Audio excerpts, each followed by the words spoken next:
And it is a great pleasure that I get to introduce this morning's keynote speaker. Her name is Charlotte Diller. I have only known Charlotte maybe a year, but every time I see her, I see this bright, enthusiastic person who just exudes confidence and exudes professional learning and the fact that we can always get better and we can do what we do to help kids. Charlotte used to be the ISKL Tech Director, and we're where we are because of her leadership. And she's moved on, and she is now currently the head of information literacy and staff learning at the Chinese International School in Hong Kong. So I want to welcome Charlotte home and say thank you for leading us to where we are, and we look forward to the keynote address. And thank you. Good morning. Good morning. Thank you. I can tell we're elementary and primary school students, or teachers. Before we get started, one of the great things about being at a conference is being able to start those relationships, either through speed geeking or in other ways, with people you don't know, and to have conversations with people you don't know and expand your horizons. So, because it's also Sunday, and I can see that maybe some people really enjoyed KL last night, I'm going to ask you all to sort of pack and stack, to stand up, find somebody who looks really interesting, who you don't know, and then sit down again with them. So I'm going to give you 1 minute to do this. Stand up, go.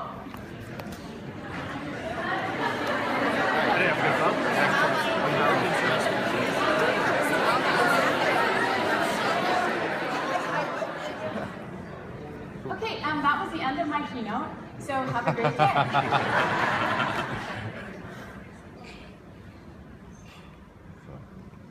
Learning that matters.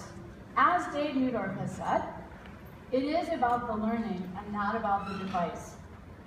So this morning, I'm going to ask you to kind of come out of the forest and take the big picture view and think about, why are we even here as educators? Hopefully you had a little bit of a chat or an opportunity to talk to that interesting person about why you became an educator.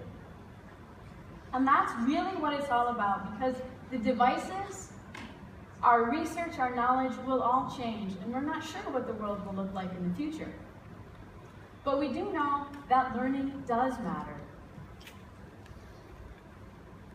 Who cares? So what? Why is it important? How is it going to change the world? These are some of the questions that our Year 4 students asked of themselves as they created videos for TED Ed. They're questions we're asking ourselves at our school as we look at what learning matters, who do we want to be, and what do we want to do for our students in the next 5 and 30 years. And we keep coming back to, what is it that we need to do now so that our children, so that we educate our children to thrive and flourish, both now and in the future. And at CIS, we've been considering those sorts of questions in light of mind, brain, and education research, globalization, significant technology change, and of course, a rapidly changing world. So we're looking at the future of learning. What keeps coming back for us is, what is learning that matters? Particularly given that we can get so much information online. What is learning that matters that will prepare us for a world of the unknown? So when I look at this, I kind of get all, oh, it's all unknown, it's all unknown. But really, there's a lot that we do know. And something that Norma alluded to is that what is important is that we know that we can make a difference. And that truly, educators are the best app in the world. Some of the things that we also know, or have suspected that we've known, have been borne out by research. Psychological research, neuroscientific research, And two researchers in particular have given us a little bit of an idea of what we as educators can do for our students. And John Burns had looked at John Hattie. He had brought up some of his research. And John Hattie did this whole huge sort of meta-analysis of meta-analyses. So he's studying lots and lots of different pieces of research and determining what is it that matters for student learning. His research looked specifically at achievement. And really, all of the factors came down to two things. One, when teachers become their own learners of their teaching, which is exactly what you're doing as you're here at the conference. And secondly, when students become their own teachers. Another person who has been doing a lot of research about what can we do right now, Carol Dweck, who's a psychologist and professor at Stanford University, has done a fair bit of research on fixed and growth mindsets. How many of you, just by a show of hands, have already heard about fixed and growth mindsets? Okay, that's good. I would expect that many of you have. A fixed mindset is a mindset that says, okay, intelligence, you can't really change it. Personality, talents, it's pretty much what you're born with. And so that's what it is. And people with a fixed growth mindset, they spend a lot of time making sure that they don't look down, right? So they have this amount of smarts, this is what it looks like. People who have a growth mindset are inclined to think that, yeah, actually, I can improve. I can improve my achievement, my talent, my personality, etc. So a study that she did, which I actually find really interesting because it's a very concrete piece that says, this is how we can actually just apply it tomorrow in our classrooms and also in our interactions with adults. She did a study on praise and how we use praise. She gave all the kids, like 400 or 500 fifth grade students in the US, a really easy IQ test, 10 questions. And then the researchers praised them in one of two ways. They either praised on effort, so you worked really hard on this, or on intelligence. Oh, you must be really smart. That was the only difference. They then asked, would you like a more challenging test or an easier test for the next piece? Those who were praised for being smart chose the easier option. Those who were praised for working hard chose the harder option. So those of you who were looking and saying, well, that you already know about a fixed and growth mindset, here you can see that when we're focusing on that growth mindset, they're choosing to challenge themselves. Then they gave them all an impossible test. Those who were praised for working hard on effort, they worked harder, longer, and had more fun. Those who were praised for being smart, that sort of contained piece, became frustrated, gave up early. And finally, they gave a final test that was just as easy as the first test. And whoops. You can see that those who were praised on effort did much better, and those on intelligence, worse. And so, something that matters and something that you can do right now, tomorrow, is to think about fixed and growth mindsets.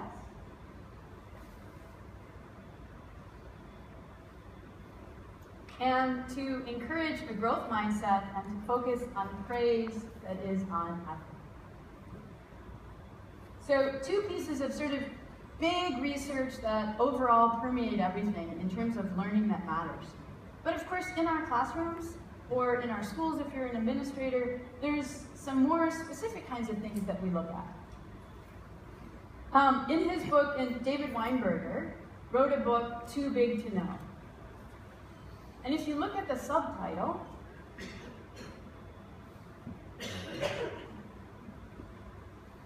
the key part that stands out for me is that the smartest person in the room is actually the room. So, room, we're going to do some thinking and sharing and collective thinking about learning that matters. So with that interesting person sitting next to you, and I anticipate this will take 3 to 5 minutes, what I'm going to do is raise my hand when I think people ought to come together. When you see that signal, if you could close your mouth and raise your hand, and we'll bring everybody back together, okay? Because I suspect that you're going to have a lot to say. It could be the rest of my keynote, and that might be okay, but we'll want to come back together, okay? So we're going to do a think, pair, share. I'll give you just a minute to think about this. Then you're going to pair with your partner, discuss, and you'll be sharing in one of two or both collaborative ways. If you use Twitter, how many use Twitter here? Okay. You can choose to tweet with those hashtags. If you don't use Twitter and you want to use something else, you can use today's Meet. Okay? So about 3 minutes. What learning matters now and in the future for the children we teach? Go. You need to note that there were more responses in today's Meet than Twitter. Here are just a few of the responses that you had. And in Twitter,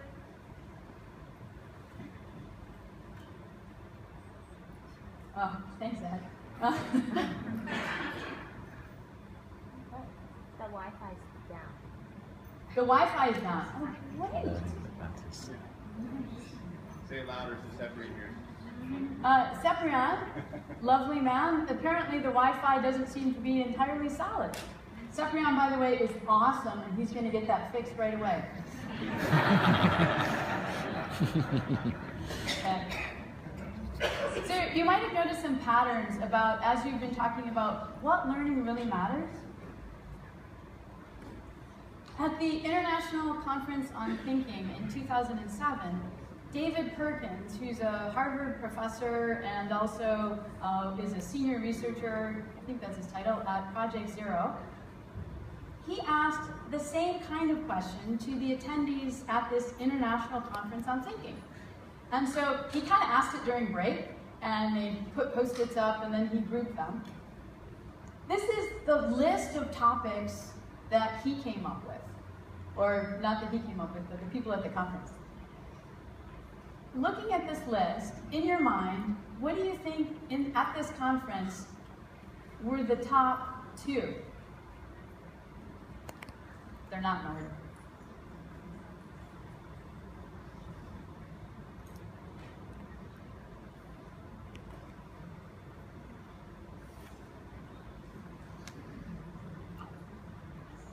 Here's what the attendees at the conference, those who responded, came up with. Take a look at that list. How is it similar, different, to what we sort of collected and discussed in our pairs?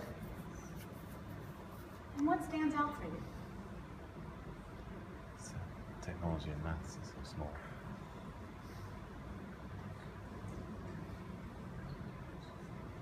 Ethics is very hard. What stands out for me, well, first of all, that thinking was at the top, and these were self-generated. It wasn't a checklist that they were sort of ticking. And by the way, basic literacy and numeracy were assumed, so nobody listed those. Okay, so that's why those aren't there. But what surprised me about this list, well, first of all, thinking didn't. It was, after all, a conference on thinking. But what did surprise me was that there weren't what I would call traditional subjects. I don't see physics, I don't see economics, history, that kind of thing. I don't see a lot of that. And things I would sort of classify as subjects are more toward the bottom. That actually surprised me. The other thing that really surprised me was that self-understanding and empathy were placed so high at the top. And that surprised me not because I would disagree, but it surprised me because usually when we're talking about thinking and learning and educating, we put those quote-unquote cognition skills, the thinking skills, at the top. And anything that is social emotional, affective, sometimes called non-cognitive, are typically placed way at the bottom. And it surprised me, and it gave me hope, that they were placed higher at the top. Now, as people who are educators in elementary, primary, I think that wouldn't surprise you. And my hunch is that you know they are completely intertwined. And in fact, recent research has really sort of through brain imaging and so forth, and looking at neural pathways, has confirmed what truly we've known or suspected all along.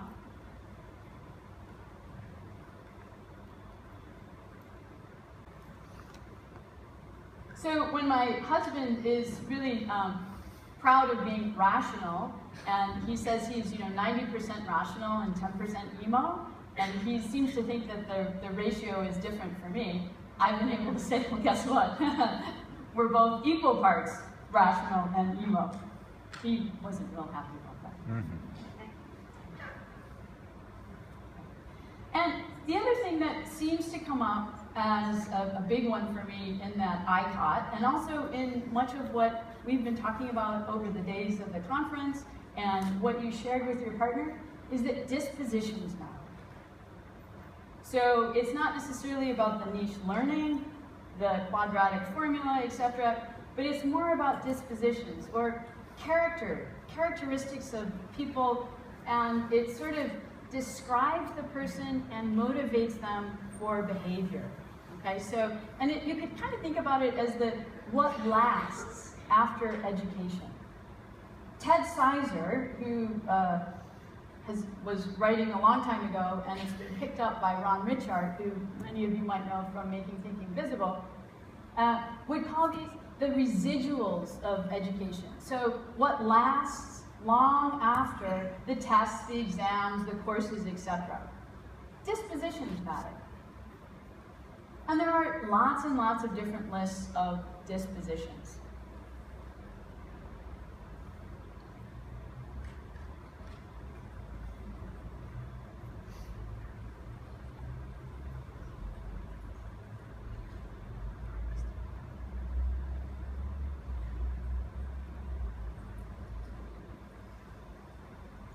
I suspect that as you think about your school-wide learning results, your mission, your ESLers, that probably these kinds of words, the dispositions, come up.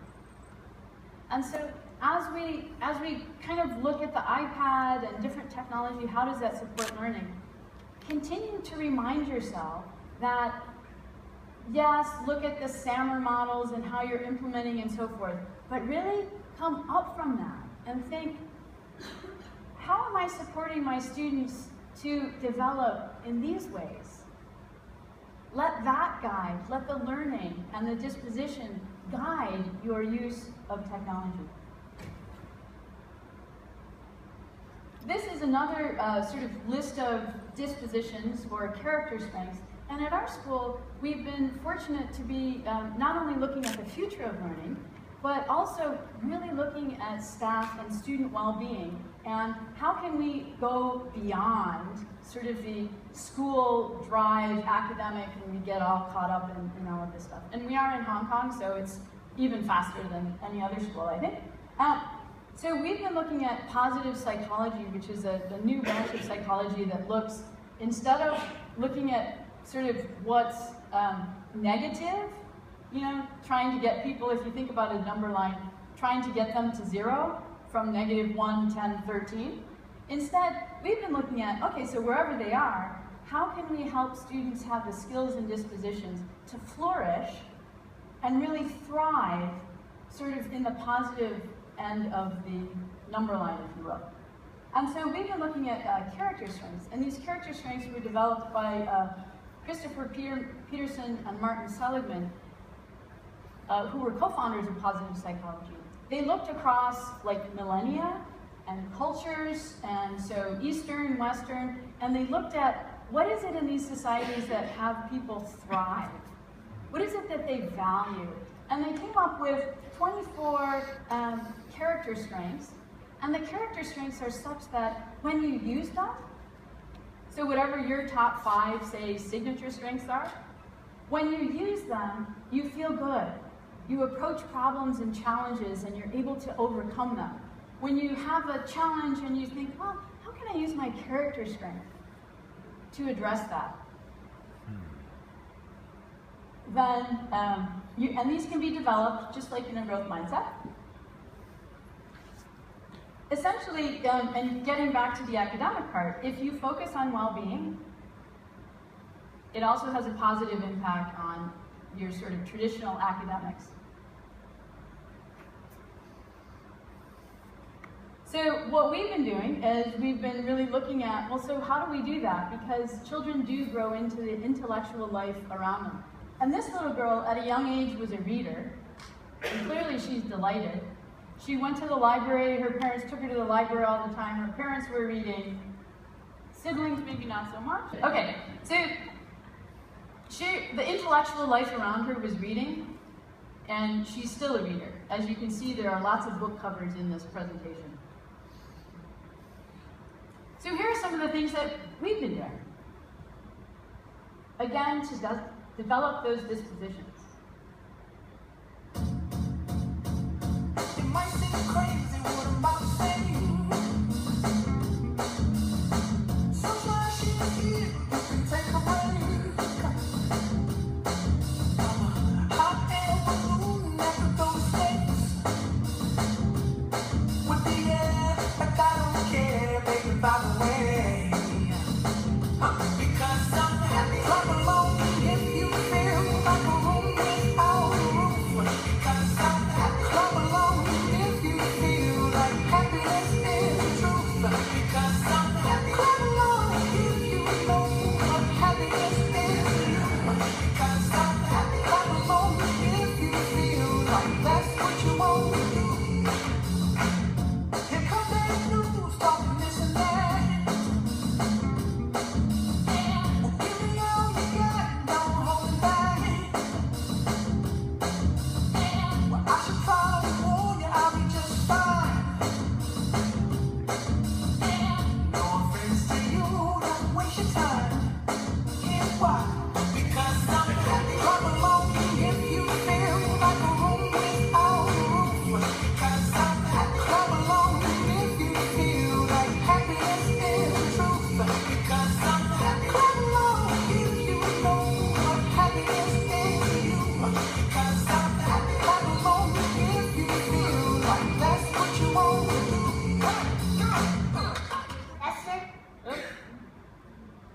Okay, I'm gonna skip the part where she's talking about what went well, which is definitely a strategy you can use.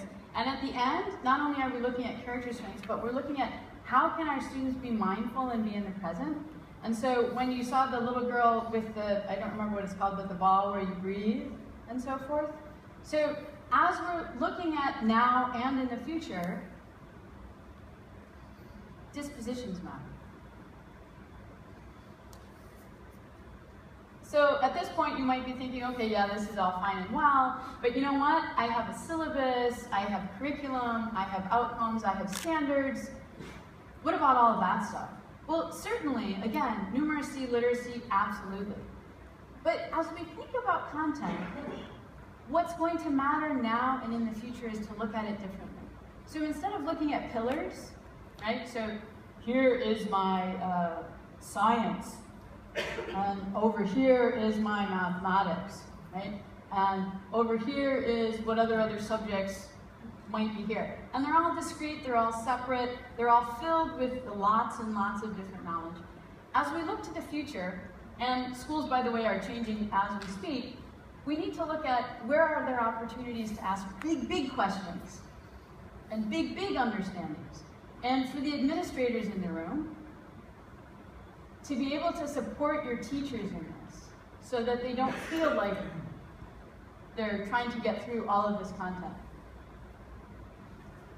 Thinking beyond what we currently do and looking through the list, of course, the 21st century skills, this is David Perkins again, Harvard, and particularly the last one.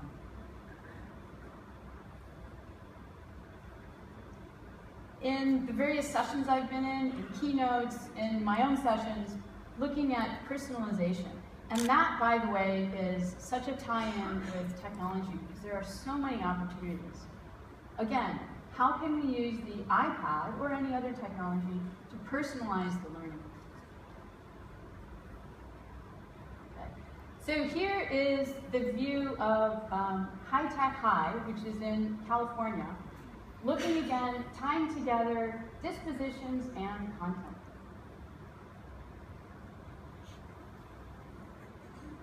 I like how they do the animation.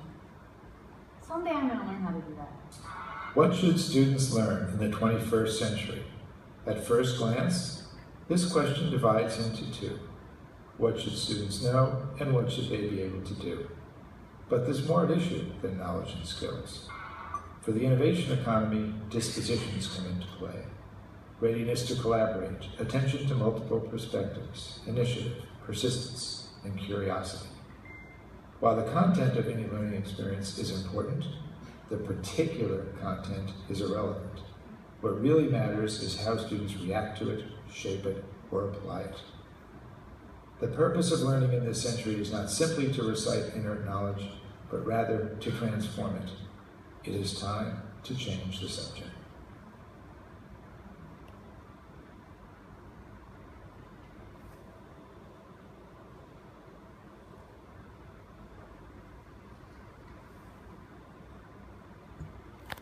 So learning that matters and using it much more as a vehicle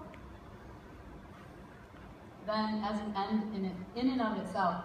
And to me, that reminds me of our use of technology. So as we move forward for the rest of the conference, and as you're thinking about whether you're somebody who already uses technology a lot to support learning in your classroom, always come back to what is it truly that matters? And it doesn't, what matters is not sort of if and when you use the device, but getting back to Simon Sinek and what John Burns said, it's about the why. And as we think about, again, learning that matters, we can bring back the 6 Beyonds, in particular with learners. And what I would encourage you to do, and I'd love to have administrators support you in this, we currently have a very system-centered model. So we sort of created schools, right? And then we have the curriculum inside, and then we have teachers, and then, okay, so given all of this system stuff, the system determines what's communicated, what's created, what's learned. And of course, we've created it to be very efficient and standardized. And yet we know that our brains are as different as everyone's fingerprints. So how can we move from a more standardized system-centered model to somewhere where we put the learners at the center? Again, as you're thinking about how might you use technology, you truly are the experts. You know your children. You know your students. What can we do that gives students agency so that instead of you doing all of the assessment, students assess themselves? Instead of you creating a unit and saying, okay, and this is how you're going to do it, how could the students have more choice, more personalization? How could they collaborate so that essentially the teacher is on par with the student and there's other experts and peers?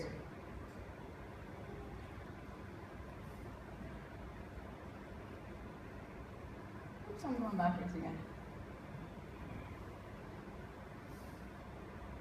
I think that's my last slide. Okay. So, as you go forward, remember that you can make a difference and that you are the best path. And always think about the learning and not so much the device. And you'll be okay.